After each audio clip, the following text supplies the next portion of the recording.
ቆይ ግን አንቺ ከኔ ምንድን ነው የምትፈልጊው? ምን እፈልጋለሁ? ሜላትን ለመርዳት ብቻ እኮ ነው። ሜላት እኮ እርዳታ ያስፈልጋት።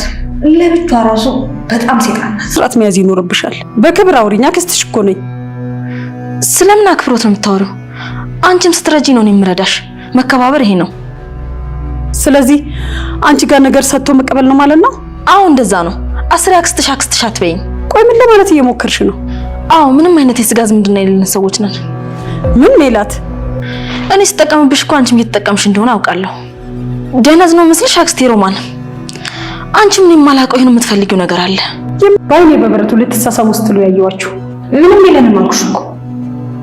አጋጣሚ ነበር። አረ መሳሳም አጋጣሚ ሆነ ነው። ስሚኝ እድል፣ ብዙ ለፍቼበታለሁ። እንዳንቺ አይነቱ ላይ እንዲወድቅ አልፈልግም። ካፈረጥሽ አይቀር ለምን ልጅሽን ማደግ አድርገሽ እዚህ ቤት እንዲገባ አደረግሽ? እሱ አንቺን አይመለከትሽም። ቢያውቅ ምን የሚል ይመስልሻል? በፈጠረሽ እድል ይሄ ወሬ እርሹ በቃ። እኔ ልምከር፣ ይሄኔ ልጅ ስራ አትበል፣ ንብረት ያዝ። በተቻለን አቅም እየሞከርን ነው። እኔ በግሌ ስላንተ እያወራሁ ነው። ድርጅቱ ታዲያ የኔ አይደል እንዴ? ድርጅቱማ የገነት ነው። ምን እያልሽ ነው? እና የገነት ማለት የኔ አይደለም? ብታገባ ድርጅቱ ያንተ አይደለም። ያንተ ንብረት አንተና ሚስት ያፈራችሁት ነው። ይኸውልሽ የማይሆን ሀሳብ እያሰብሽ ነው።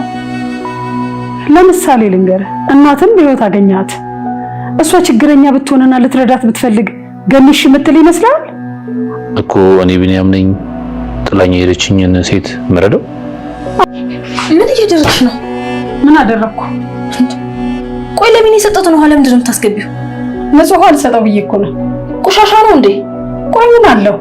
ይሄም ያልፈሰፍስ ነገር ለምን እንዲያፈቅረኝ እንዲስመኝ? በስመ አብ ወልድ ወንድምሽን እና ሜላት እድልን የማባረሩ አጋጣሚ አግኝተዋል ማለት ነው። እድልም እንግዲህ ከዛ ቤት መውጣት ባትፈልግም ግን ደግሞ በፍጹም ሊያስቀምጧት ስላልቻሉ ለቃላቸው ወጥታለች ማለት ነው። እንግዲህ ገነት ደግሞ ይሄንን ነገር እንዴት አድርጋ እንደምትቀበለውና እንዴት እንደምታምነው አይታወቅም። ምናልባትም እንግዲህ አሁን ላይ ሜላትና ሮማን እያደረጉት ያሉት ነገር ገነትን በጣም ክፉኛ ሊያስከፋት ይችላል። ምክንያቱም ገነት ከዚህ በኋላ ማለትም ከእድል በኋላ ማንንም እዛ ቤት ውስጥ ማስገባት አትፈልግም። ግን ደግሞ ሜላትና ሮማን በራሳቸው ኃላፊነት ምንም በማያገባቸው ቀጣሪዋ ገነት ሆና ሳለች እነሱ ግን እዛ ቤት የሚገባው ሰራተኛ ካልተመቻቸው በራሳቸው ፍቃድ ያባርራሉ ማለት ነው። ይሄ ደግሞ ለገነት ትልቅ ሀዘን ነው የሚሆንባት ማለት ነው። በተደጋጋሚም እየነገረቻቸው ነበረ፣ እድል እንደ ልጄ ነው የማያት፣ እንደውም ከተቻለኝ ሌላ ሰራተኛ አምጥቼ እሷ ቁጭ ብላ እንደ ልጅ ነው መኖር ያለባት የምትላትን ልጅ እንግዲህ ሮማንና ሜላት አባረዋታል። እድልም ከዚህ ቤት መውጣት ባትፈልግም ግን ደግሞ እያንዳንዱ እንቅስቃሴዋና እያንዳንዱ ስራዋ በሙሉ በስጋት የተሞላ ነው ማለት ነው። አሁን ካሁን ምን አደረጉኝ እያለች ከምትሰጋ ቤቱን ለቆ መሄዱ የተሻለ ነው የሚሆነው ማለት ነው። ሜላትና ሮማንም እንግዲህ ገነት አለመኖሯን ተጠቅመው ነው ይህንን ነገር እያደረጉ ያሉት። እድልም በተቻላት መጠን ገነት እስከምትመጣ ብትጠብቅም ግን ደግሞ እነሱ ፋታ ሊሰጧት አልቻሉም። ምክንያቱም ገነት በፍጹም እድልን እንደማታባረራት ስላወቁ እሷ ከመምጣቷ በፊት መውጣት እንዳለባት ስለተሰማቸው ነው ቁም ስቅሏን ሲያሳዩት የነበረው ማለት ነው። ሮማንም እንግዲህ እድል እዛ ቤት መኖሯ ለሷ ትልቅ ስጋት ነው የሚሆንባት። ምክንያቱም ሚስጥሯን አውቃባታለች። ሮማን ሚስጥሯን ማንም እንዲያቀባት ስላልፈለገች፣ እድል ደግሞ እዛ ቤት በቆየች ቁጥር የሆነ ስህተት ከተፈጠረ ምናልባትም እድል የምታውቀውን እውነት ልታፈርጠው ትችላለች። ያ እውነት ደግሞ ሁሉንም የሚረብሽ ነው የሚሆነው ማለት ነው። እስከዛሬ ድረስ ሮማን ይህንን ሚስጥር ደብቃ አውቃ እንደማያውቅ መሆኗ ራሱ ትልቅ ችግር ነው የሚፈጥረው ማለት ነው። በዛ ላይ እምነቷን ታጣለች። ገነት እንግዲህ ሮማን መጥፎ ሰው እንደሆነች ብታቅም ግን ደግሞ እህቷ ስለሆነች በጣም ነው የምትወዳት። አሁን ግን እሷ ደብቃ ያለውን ሚስጥር ስትሰማ ምናልባትም እንግዲህ ገነት ልታዝን ትችላለች። ለዚህም ነው ሚስጥሬን ማንም እንዲያቀብኝ አልፈልግም መታወቅ ባለበት ሰዓት ነው እንጂ እኔ ባልተዘጋጀውበትና ባላመኩበት መንገድ መታወቅ የለበትም ብላ ስላሰበች ነው አሁን ላይ እድልን ከዚህ ቤት አባራ ከጭንቀቷ ለመገላገል እየፈለገችው ማለት ነው። ሜላትን በበኩሏ እድል እንድትሄድ የምትፈልግበት መንገድ ከቢኒያም ጋር ያላቸው ቅርርብ ብዙ ደስ አላላትም። ሜላት ሰራተኛ እዛ ቤት እንዳይቀመጥ ብታደርግም የእድል ግን ለየት ብሎባታል። ሜላት ቢኒያምን በጣም ነው የምታፈቅረው ማለት ነው። እንግዲህ እሱ እንደ እህት ቢያያትም እሷ ግን በፍጹም ያንን ነገር ማድረግ አልፈለገችም። አብረው ነው ያደጉት፣ አብረው ነው ሁሉን ነገር ሲያደርጉ የኖሩት። አሁን ላይ ግን ሜላት ቢኒያምን እንደ ወንድም ሳይሆን እንደ ፍቅረኛ ነው የምታስበው። እሱ ደግሞ በፍጹም ይሄ ጭንቅላት ውስጥ መጥቶለት ራሱ አያቅም። ይሄንን ነገር ቢያቅ ራሱ ሜላትን ክፉኛ ነው የሚቀየማት ማለት ነው። ለዚህም ነው ከእድል ጋር በተቀራረቡ ቁጥር ቅናት እያሳበዳት እድልን ልትገላት የምትደርሰው ማለት ነው። ይሄ ነገር ትልቅ ችግር ውስጥ ከመግባቱና ቢኒያምን ሙሉ በሙሉ ወደ እድል ከመሄዱ በፊት አስቀድማ እድልን ካባረረች ምናልባትም ቢኒያምን አገኘዋለሁ ብላ ታስብ እንጂ እሷ የምታስበው ነገር መቼም የሚሆን አይደለም በቢኒያም ዘንድ ማለት ነው። ቢኒያም ሜላትን እንደ ታናሽ እህቱ ነው የሚያያት።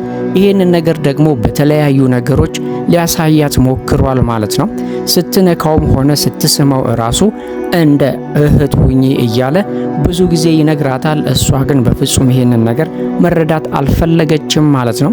ሮማንም እንግዲህ ሜላት ቢኒያምን እንደምታፈቅረው ስላወቀች አሁን ላይ ልጄ ዘረቢስ ማግባት የለበትም እያለች ነው ያለችው ማለት ነው። ሮማንና ሜላትም እንግዲህ ከጊዜ በኋላ መጣላታቸው የማይቀር ነው ማለት ነው። ሮማን ማንኛውንም መጥፎ ነገር ነው ብላ የምታስበውን በሙሉ ከቢኒያም ከልጇ ትከላከላለች። እድልንም እንግዲህ እሱ እንዳያገባትና የሷን አይነት ሴት አትገባውም ብላ ስላሰበች እየተከላከለች ነበር። ይባስ ብላ እንግዲህ ሜላት ደግሞ ቢኒያምን እንደምታፈቅረው ስትነግራት በፍጹም እንደማይሆን ነው እየተናገረች ያለችው። በእርግጥ በግልጽ ልጄ ስለሆነ አንቺ አትመጥኙም ብላ ባትልም ግን ደግሞ በድብቅ እስከዛሬ ድረስ ስታደርገው የነበረውን ነገር በሙሉ እንደምታደርገው አሁንም ለቢኒያም ከጀርባ ቆማ ትከላከልለታለች ማለት ነው። ሜላት እንግዲህ በዚህ ብቻ አላበቃችም። ቢኒያም እንዲነካትና እንዲሰማት ከመፈለጓ የተነሳ ውሃ ውስጥ እንግዲህ መድኃኒት ጨምራ አስለፍልፋ እንደፈለጋት ልታደርገው ነበር። ይሄንን ስታረግ ደግሞ ሮማን ስላየቻት አስቁማታለች። ሜላት እንግዲህ ለቢኒያም ያላት ፍቅር የዚህና ሀል ነው ማለት ነው። እንዴት እንደሚሳካላት ባይታወቅም ገነትም ሆነች ቢኒያም ይሄንን ነገር ሲሰሙ በፍጹም ነው የሚያዝኑት፣ በጣም ነው የሚያዝኑት ማለት ነው። ቢኒያም እንግዲህ ሜላትን እንደ እህቱ ቢያየትም እሷ ግን እንደ ወንድም ልትቀበል አልቻለችም። አይደለም እሱን ገነትን ራሱ እንደ እናት መቀበል አልቻለችም። በቃ እኔ ባዳ ነኝ ብላ ያንን ተቀብላ ነው እየኖረች ያለችው። ለዚህም ነው እንግዲህ ገነት ራሱ ብትጎዳና ብትሞት ምንም አይመስላትም።